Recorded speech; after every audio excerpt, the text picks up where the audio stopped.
감사합니다. 오늘 봉독해 드린 에스겔서 8장 5절로 18절의 말씀을 중심으로 하나님의 영광을 갈망하라. 제목을 같이 하십시다. 하나님의 영광을 갈망하라. 한 사람의 인생이나 또 한 가정의 형통이나 또 한 교회의 부흥이나 한 국가의 번영이 모두가 다 이것이 하나님의 영광과 관계가 있다라는 겁니다. 다시 말씀드리면은 하나님의 영광이 머무는 사람은 형통한 삶을 살아갈 수가 있고, 하나님의 영광이 머무는 가정이나 공동체는 번성하고 부흥하며 형통하게 되어져 있으며, 하나님의 영광이 머무는 국가는 그 국가가 하나님 앞에 번영하고 번성하도록 하나님이 성경에 약속을 하고 있는 줄로 믿습니다.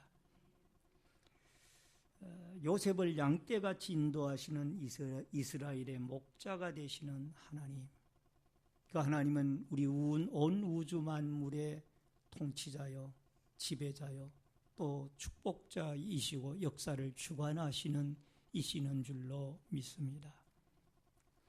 이스라엘의 사사 가운데 이스라엘의 제사장 가운데 엘리라는 제사장이 있었습니다. 사무엘 상서에 나오는 이 엘리 제사장은 두 아들이 있었는데 그 두 아들의 이름이 하나는 홈리고 하나는 비느하스입니다. 근데 이 아들은 아버지와 달리 불량자였습니다. 하나님의 제단에 제사 드리러 오는 사람들이 가져오는 제물을 하나님 앞에 드리기도 전에 갈구리로 솥해서 그것을 먼저 끄집어다가 내어 먹는 그런 사람이었고, 뿐만 아니라 성전 그 회막에서 수종드는 여인들과의 불륜의 관계를 가져서 음란한 죄를 짓고 살았던 사람들이 이 홈리와 비느하스였습니다. 이러한 죄로 말미암아 결국 하나님께서 이스라엘과 블레셋의 전쟁이 벌어졌을 때에 그 전쟁에서 법궤를 메고 나갔지만은 결국 블레셋에게 참패를 당하여 법궤도 빼앗기고 엘리의 제사장의 두 아들인 홈리와 비느하스도 그날 전쟁터에서 죽임을 당합니다. 이 소식을 전해들은 이 40년간 제사장 직무를 행하였던 나이 98세 되어졌던 엘리 제사장이 의자에 앉아 있다가 이 전쟁터에서 지고 법궤가 빼앗기고 두 아들이 죽었다라는 소식을 듣고 그가 충격을 받아 앞으로 꼬부라져서 결국 목이 부러져서 죽게 되어집니다. 이 소식을 전해들은 그 엘리 제사장의 둘째 아들인 비느하스의 부인 며느리가 아기를 임산하여서 출산할 때가 되어진 아기를 임신하여서 출산할 때가 가까워 왔는데 아직 예정일이 되어지기도 전에 이 충격적인 소식, 자기의 남편이 죽고 하나님의 법궤가 빼앗기고 그의 시아버님이 돌아가고 또 이 소식을 전해들은 자기의 시아버지인 엘리 제사장이 죽고 이 충격적인 소식을 듣고 그만 조산을 하게 되어집니다. 그 낳은 아이의 이름을 이가봇이라고 이름을 짓고 이 산모인 비느하스의 부인은 그 자리에서 죽게 되어집니다. 여러분, 여기에 이가봇이라는 이 말은 사무엘상 4장 21절에 나오는데요. 이러기를 영광이 이스라엘에게서 떠났다 하고 아이 이름을 이가봇이라 하였으니 하나님의 궤를 빼앗겼으므로 영광이 이스라엘에게서 떠났다 하였더라. 여러분, 이가봇이라는 이 이름의 뜻이 있습니다. 가봇이라는 말은 영광이란 뜻이고 이라는 말은 떠나다라는 뜻입니다. 영광이 떠났다라는 겁니다. 이것이 바로 그 당시 엘리 제사장 시절에 범죄한 이스라엘 백성들, 또 종교 지도자들, 이스라엘 백성들에게 나타났던 어떤 엄청난 충격적인 사건이 이 엘리 제사장의 가문에 일어났던 일들입니다. 왜 그러면 이스라엘 백성들이 이렇게 우상을 받아들였을까? 가나안 땅을 향하여 출애굽을 한 지 약 40년 어간 동안 하늘에서 만나를 내리셨고 광야 생활을 이끌어가는 동안에 낮에는 구름 기둥과 밤에는 불 기둥이 인도를 했으며 하늘에 아침 새벽만 되어지면은 만나라는 그 양식을 내리셔가지고 그들을 먹이셨고, 목이 마르면 바위를 쳐서 물이 솟아나게 하고 또 오아시스를 하나님이 만들어서 그들을 목을 축였습니다. 이러한 이 이스라엘 백성들이 가나안 땅 들어가기 전에 하나님께서 이스라엘 백성들에게 모세를 통하여 신명기의 말씀을 장장 엄청난 그 긴 설교의 말씀을 그들에게 또 다짐을 하고 또 다짐을 했는데 왜 이들이 가나안 땅에 들어가서 우상을 숭배하게 되어졌을까? 이유가 있습니다. 이스라엘 백성들은, 가나안 땅에 들어간 이스라엘 백성들은 여호수아와 갈렙을 제외하고 다 광야에서 태어난 40세 미만의 젊은 세대들이에요. 이들은 광야 생활을 하는 중에 태어났기 때문에 출애굽을 한 나이가 많은 40세 이상의 사람들은 모조리 다 광야에서 다 하나님 앞에 징벌을 받아 죽임을 당했고, 여호수아와 갈렙 외에는 다 그들이 죽었습니다. 새로 태어난 이 40세 미만의 젊은 세대들이 광야 생활을 하는 중에 이제 가나안 땅에 들어가긴 들어갔는데 그들이 농사 지을 방법도 모릅니다. 가만히 보니까 광야 40년 생활 동안에 하늘에서 아침에 새벽만 되어지면 만나라는 음식이 내렸고, 고기가 먹고 싶을 때면은 하나님 메추라기 떼를 통해서 그들을 먹였고, 이들은 곡식을 씹는 방법도 몰랐고 양을 기르는 방법도 몰랐으며 추수하는 방법도 모르고 김 매는 방법도 몰랐습니다. 근데 가나안 땅에 들어가서 보니까 그게 원주민들이 남아있는데 보니까 그 사람들이 농사를 지어가지고 번성하고 목축업을 하고 잘 사는 거예요. 그래서 이 사람들이 이제 그 원주민, 가나안 원주민들에게 묻습니다. 어떻게 하면은 농사를 지을 수 있습니까? 예, 이렇게 하면 됩니다.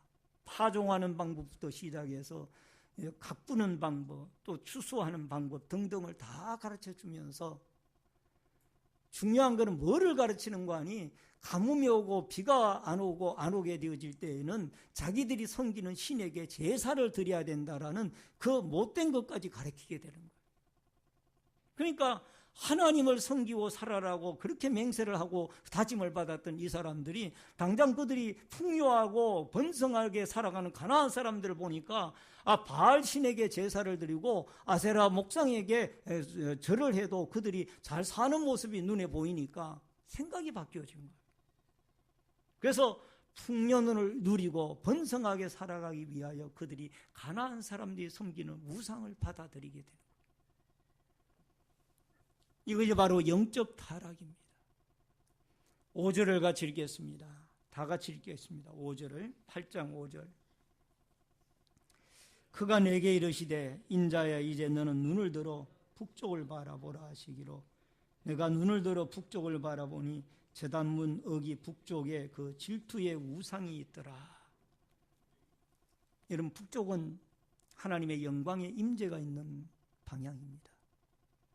성소에 지성소라는 곳이 있고 성막에 성소가 있고 지성소가 있는데, 이 지성소에는 법궤가 모셔져 있고 그 위에 구룹이라는 천사들이 형상이 새겨져 있고, 그게 하나님의 영광의 임재가 있었습니다.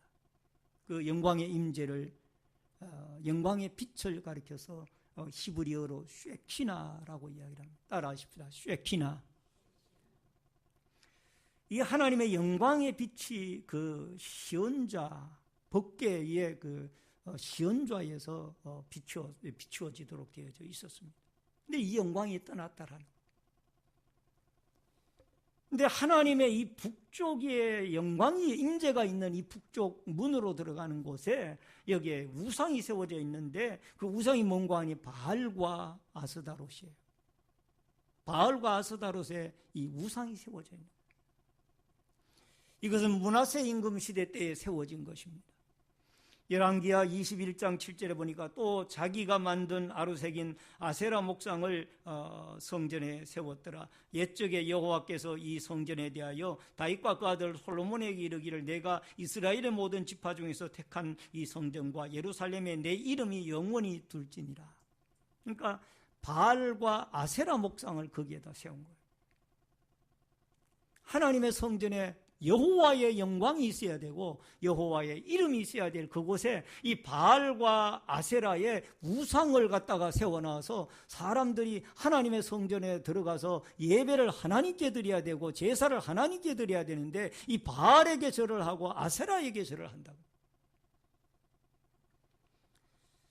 하나님의 영광이 떠나가게 되어진 이가봇이란 말은 하나님의 영광이 떠나다는 말이에요. 영광이 떠나게 되어지는 데는 그냥 떠나는 것이 아니라 이렇게 이스라엘 백성들의 우상 숭배와 각종 범죄의 역사 때문에 이 하나님의 영광이 이 성전에 있을 곳이 없어 떠나는 거예요. 여러분 디모데전서 6장 10절에 보면은 돈을 사랑함이 일만하게 뿌리가 되나니 이것을 탐내는 자들은 미혹을 받아 믿음에서 떠나 많은 근심으로써 자기를 찔렀느니라. 그럼 오늘날 바알과 아세라는 무엇을 의미하는가? 아까 서두에 제가 여러분에게 말씀을 드렸던 것처럼 이스라엘 백성들이 왜 이 우상을 섬기게 되어졌는가를 제가 여러분에게 소개했습니다. 가나안 땅에 들어가 보니까 가나안 사람들이 농사를 지어가지고 풍요롭게 살아가는데 이 40년 광야 생활을 한 이스라엘 백성들은 농사 짓는 법을 몰랐어요. 그들에게 하나 둘 배우다 보니까 그들이 섬기는 우상까지 받아들이게 돼요. 바알과 아세라의 이 신들은 결국 바알은 어떤 풍요의 신이고 아세라는 다산의 신입니다. 아스다롯도 마찬가지고. 이 아세라나 아스다롯은 다 여신들이고 바알은 남신이에요. 그러니까 풍요의 신입니다. 이렇게 풍요함을 누리고 농사를 지어서 많은 어떤 인력이 필요한데 인력을 조달하기 위해서는 이 아스다롯이나 아세라의 여신을 통해서 자녀를 많이 낳아야 되는 거예요. 자녀가 많이 있어야 농사를 많이 짓는 거예요. 기계화 시대가 되어지기 이전에 사람들에게 인력이 필요했던 거예요. 그래서 이 아스다롯이나 아세라 여신을 통하여 많은 자녀를 낳아야 농사를 지을 수 있기 때문에 결국 우상을 받아들이게 돼요. 그래서 이 바알과 아세라의 신은 물질의 신입니다. 따라하십시다. 풍요와 물질의 신이더라. 오늘날 물질이 하나님보다 더 우선시 되어지고 있다면 이것은 우상을 숭배하고 있는 겁니다. 여러분 지금 이 세상은 물질 지상주의로 가고 있습니다. 하나님보다는 돈이 더 중요하다라는 겁니다. 하나님의 영광보다는 돈의 영광이, 돈의 편리함이, 돈의 부요함이, 돈의 풍요로움이 더 크게 보이고 더 아름답게 보인다라는. 그래서 우리에게 지금 우상은 하나님보다가 더 귀중히 여겨지는 물질이 우리에게 우상, 바알과 아세라가 우리의 마음속에, 우리의 심령 속에 자리하고 있는 것은 아닌지 우리가 한 번쯤 우리 자신을 한번 돌아봐야 된다. 따라하십시다. 물질의 우상이 우리를 지배하지 못하도록 하나님의 영광이 우리에게 임재하여 주옵소서. 아멘. 만약에 물질이 하나님보다 더 소중히 여겨진다라면 하나님의 영광은 우리에게서 떠나간 이가봇이 되어질 겁니다. 그러므로 여러분과 제가 물질을 최고의 신으로 삼았던 이 가나안 이스라엘 백성들의 어리석은 모습을 여러분과 제가 보면서 깨달음을 얻어서 우리는 여호와의 영광의 빛이, 이 쉐키나라고 하는 여호와의 영광의 빛이 영원토록 여러분과 저의 이 성전에 머물고 우리의 심령 속에 머물고 여러분과 저의 가정과 이 국가에 머무는 아름다운 역사가 있어져야 될 줄로 믿습니다. 또 하나는 마귀에게 속아서 이들이 타락을 했습니다. 영적 타락을 했는데 왜 타락을 했느냐? 마귀에게 속은 거예요. 17절을 여러분 같이 읽겠습니다. 또 내게 이르시되 인자야, 12절을 읽습니다. 또 내게 이르시되 인자야, 이스라엘 족속의 장로들이 각각 그 우상에 방한 어두운 가운데에서 행하는 것을 내가 보았느냐? 그들이 이르기를 여호와께서 우리를 보지 아니하시며 여호와께서 이 땅을 버리셨다 하느니라. 여기 12절에 보면은 이스라엘 족속들이 각각 우상에 방한 어두운 가운데서 행하는 것을 내가 보았느냐? 이르기를 여호와께서 우리를 보지 아니하시며 여호와께서 이 땅을 버리셨다 하느니라. 그러니까 마귀는 자꾸 우리를 거짓말로 속이는 거예요. 뭐라고 속입니까? 하나님이 너희를 돌아보지 아니하시며 하나님이 너희를 버렸느니라. 마귀가 자꾸 이렇게 속이는 거예요. 유다 백성들이 그 마귀의 꼬임에 넘어간 겁니다. 또 17절 말씀을 보면은, 여러분 17절 중반절 말씀에 보면은 이런 말씀이 나옵니다. 여기에서 행하는 가정한 일을 적다 하겠느냐? 이 말이 무슨 말인가 하니, 너희들이 우상을 숭배하고 죄를 지은 그것은 지극히 적은 것이다. 자꾸 마귀가 적은 것이라고 속이는 거예요. 큰 죄인데. 여러분 우상 숭배는 십계명 중에도 제일 첫 번째와 두 번째에 나오지 않습니까? 나 외에 딴 신을 섬기지 말라. 출애굽기 20장에 보면은 또 너는 우상을 만들지도 말고 그것에게 절을 하지도 말고 그것을 경배하지도 말라. 나는 질투하는 하나님이라. 마귀는 자꾸 이렇게 큰 죄를 짓는데도 불구하고 너희들은 지극히 적은 죄를 지었으니까 그냥 지나가도 된다. 자꾸 우리에게 속삭이는 거예요. 열왕기하 22장 10절로 11절에 보니까 또 서기관과 사반이 왕에게 말하여 이르되 제사장 실기야가 내게 책을 주더이다 하고 사반이 왕의 앞에 읽음에 왕이 율법책의 말을 듣자 곧 그 옷을 찢으니라. 여러분 하나님께서 이 에스겔 선지자에게 뭐라고 이야기를 하는 거 아니? 너는 성전 뜰 문 앞으로 이끌어 가시는데 담에 구멍이 하나 나 있는데 그 담을 헐으라고 그랬어요. 담을 헐고 나니까 거기에 한 문이 나왔습니다. 한 건물의 문이 나왔어요. 그 문을 열고 들어갔더니 사방에 거기에 짐승과 부정한 짐승과 곤충들의 형상이 새겨져 있고 거기에는 70명의 장로들이 거기에 서서 그 짐승에 새긴 형상과 곤충에 새긴 형상 앞에 우상 숭배를 하고 있는 겁니다. 이게 하나님의 성전 떠락에서 일어난 일들이 비밀의 장소죠. 놀라운 것은 거기에 70명의 장로들만 있는 것이 아니고 이 70명이라는 것은 백성의 대표자들이에요.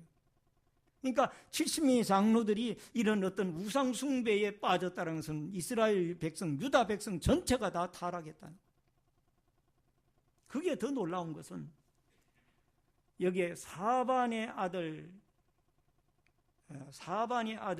나오는데 이 사반의 아들이 그 우상 숭배하는 70명 가운데 같이 거기에서 우상 숭배를 하고 있는 거예요. 여러분 여기에 사반의 아들이라면은 이 사반은 무엇을 하던 사람인가 하니 요시야 임금 시절에 이 사반이라는 사람은 서기관으로 있으면서 하나님의 율법책을 가지고 임금님 앞에 읽어드리고 또 임금님을 깨우치고 신명기의 그 말씀을 읽어드려서 백성들로 하여금 임금님과 백성들을 깨우치는 데 크게 역할을 했던 참 믿음 좋은 아버지예요. 근데 그 아들은 지금 우상 숭배의 앞잡이에 서 있습니다. 여기 11절에 보면 그 말씀이 나옵니다. 70명이 그 앞에 섰으며 사반의 아들 야아사냐라는 사람이 나옵니다. 따라하십시오. 야아사냐. 발음하기도 힘든 사람인데, 이 사람은 오늘날로 말하면은 목사의 아들인데, 목사의 아들이 스님이 되어져 있다라는 그 상황과 똑같은 거예요. 목사의 아들이 믿음이 좋아야 되잖아요. 그가 신앙의 사람이 되어져 있어야 되는데, 이 목사의 아들이 지금 스님이 되어져 가지고 절에 가서 이 부처 앞에 절을 하고 있는 것과 똑같은 거예요. 70명의 장로들은 백성들의 대표자들입니다. 이 대표자들도 다 타락을 하고, 여러분, 이런 어떤 마귀에게 속아가지고 이런 타락들이 일어나는 거예요. 하나님이 안 보신다 생각하고 담 안에 또 건물이 있고 그 건물 안에 문이 있는데 그 비밀의 장소에 들어가니까 곤충들과 짐승들의 형상이 새겨져 있고 그 안에서 여기에 이 사반의 아들과 70명의 장로들이 그 우상 숭배를 하고 있는 겁니다. 시편 139편 1절로 4절에 보니까 여호와여 주께서 나를 살펴보셨으므로 나를 아시나이다. 주께서 내가 앉고 일었음을 아시고 멀리서도 나의 생각을 밝히 아시오며 나의 모든 길과 나의 눕는 것을 살펴보셨으므로 나의 모든 행위를 익히 아시오니 여호와여 내 혀의 말을 알지 못하는 것이 하나도 없으시나이다. 따라하십시다. 하나님은 우리의 모든 것을 다 알고 계시더라. 마귀에게 속으면 안 된다는 거예요.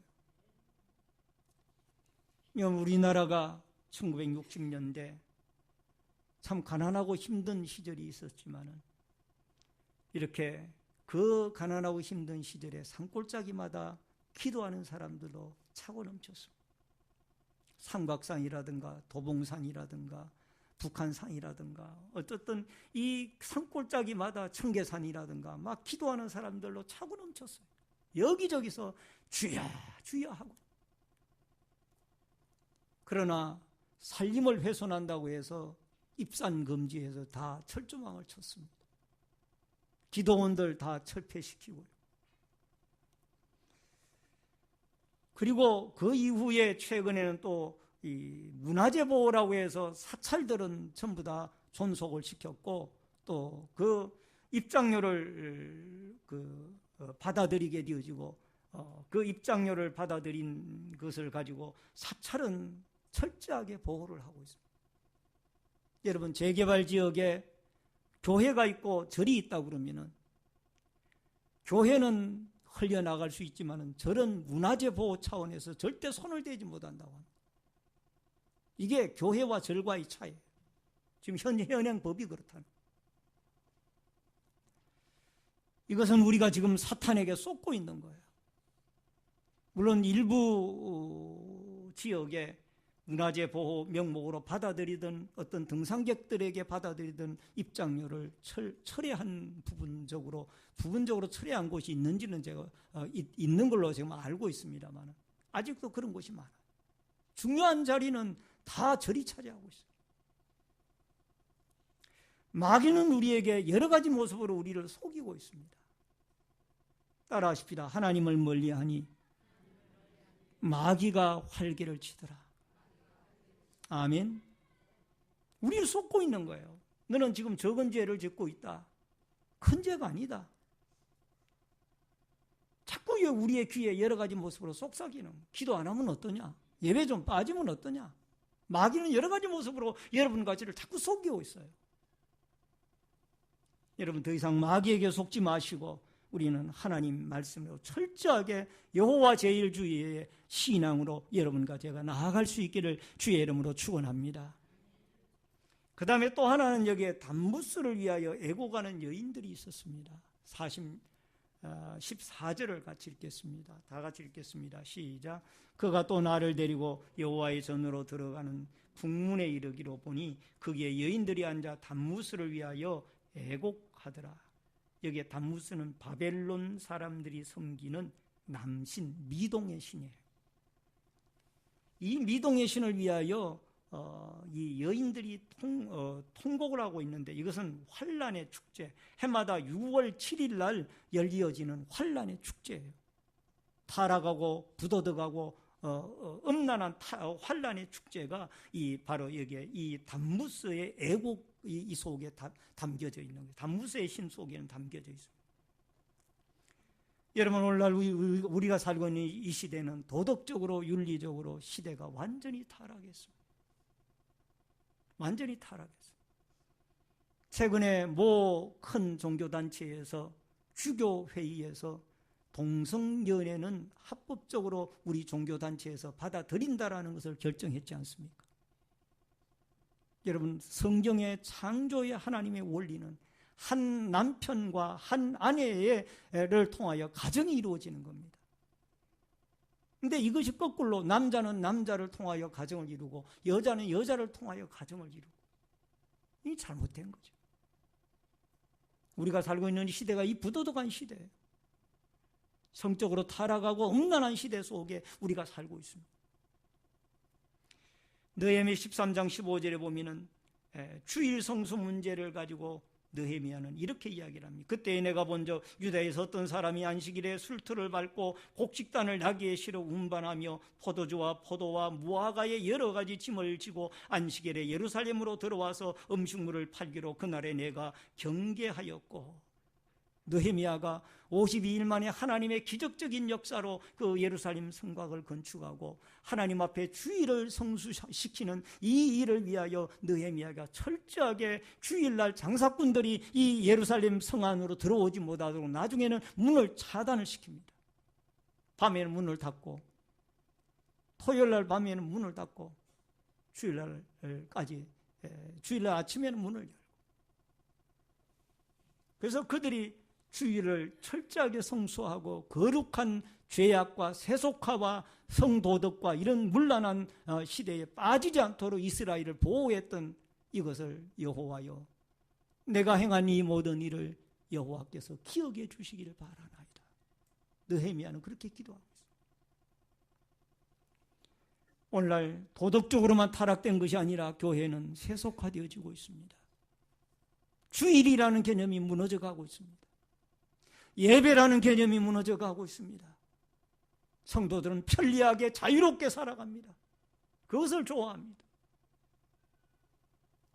오늘 사랑하는 성도님 여러분, 이것은 담무서 신을 섬기는 것과 똑같은 거예요. 이런 죄에서 여러분과 제가 경각심을 가지고 하나님 예수의 피로 여러분과 저는 하나님의 성전으로 거듭나게 되어지고 피로 값주고 사신 거룩한 주의 백성들이 오니 거룩한 하나님의 백성으로 하나님 앞에 정결하게 살아가고 거룩하게 살아갈 수 있는 믿음의 역사가 여러분과 저에게 있어지기를 주의 이름으로 축원합니다. 마지막으로 태양 신을 숭배하는 우상입니다. 16절을 같이 읽습니다. 다 같이 읽습니다. 그가 또 나를 데리고 여호와의 성전 안뜰에 들어가시니라. 보라, 여호와의 성전 문 곧 현관과 제단 사이에서 약 25명이 여호와의 성전을 등지고 낯을 동쪽으로 향하여 동쪽 태양에게 예배하더라. 하나님께서 이 에스겔 선지자를 또 데리고 어디로 갔는가 하니 성전 안뜰로 들어갔습니다. 그런데 성전 문 현관과 제단 사이에 약 25명의 여호와의 제사장들이 성전을 등지고 낯을 동쪽으로 향하여 태양이 떠오르는 동쪽을 향하여 절을 하고 있더라. 여기에 25명이 누구냐? 제사장들이에요. 왜 25명이냐? 여러분, 이스라엘의 제사장의 제도는 2명이 한 조가 되어져서 12반열로 되어져 있습니다. 12반열이 돌아가면서 그 제사장의 제사의 직무를 행합니다. 근데 왜 그러면 25명, 한 명은 누구냐? 대제사장이에요. 이 24명, 12조로 되어져 있는 12반으로 되어져 있는 2명이 한 조가 되어져서 12반으로 되어져 있는 이 제사장들을 통치하는 한 명의 대제사장이 있는데 그 대제사장까지 25명이 모두가 다 동쪽에 떠오르는 태양을 향하여 절을 하고 있는 거예요. 태양 숭배에 태양을 신을 숭배하고 있는 거예요. 여러분, 해마다 새해 1월 1일이 되어지면 사람들이 어디로 많이 몰려갑니까? 제일 많이 몰려가는 데가 어디예요? 정동진이에요. 송구 영신 예배 안 드리고 정동진으로 가는 기독신자들도 많이 있어요. 또 오르는 태양을 보고 그 태양 보고 복을 달라라고, 오늘 금년 한 해 동안 우리에게 복을 주시고 형통을 주시고 번영을 달라라고 복을 빌지 않습니까? 그 태양이 신이죠. 태양이 하나님이고 태양이 우상이에요. 그 태양은 하나님이 만든 건데 송구 영신 예배 안 드리고 정동진으로 간다 가고 해운대로 간다 이 말이에요. 이것은 우상숭배입니다. 하나님을 쇠키나 하나님의 영광을 성전에서 우리에게서 떠나게 하는 거예요. 이런 우상숭배의 결과가 마지막으로 여기에 16절에 나와 있습니다. 다 같이 읽습니다. 다 같이 16절을 읽겠습니다. 시작. 잠깐만요. 죄송합니다. 18절 시작. 그러므로 나도 분노로 갚아 불쌍히 여기지 아니하며 긍휼을 베풀지도 아니하리니 그들이 큰 소리로 내 귀에 부르짖을지라도 내가 듣지 아니하리라. 하나님은 이렇게 하나님의 영광을 떠나게 하는 이 백성들을 그냥 두지 아니하고, 너희들이 내 귀에다가 부르짖어도 기도 응답을 안 할 것이며, 내가 너희들을 불쌍히 여기지 아니하고 긍휼히 여기지 아니하고 심판하겠다.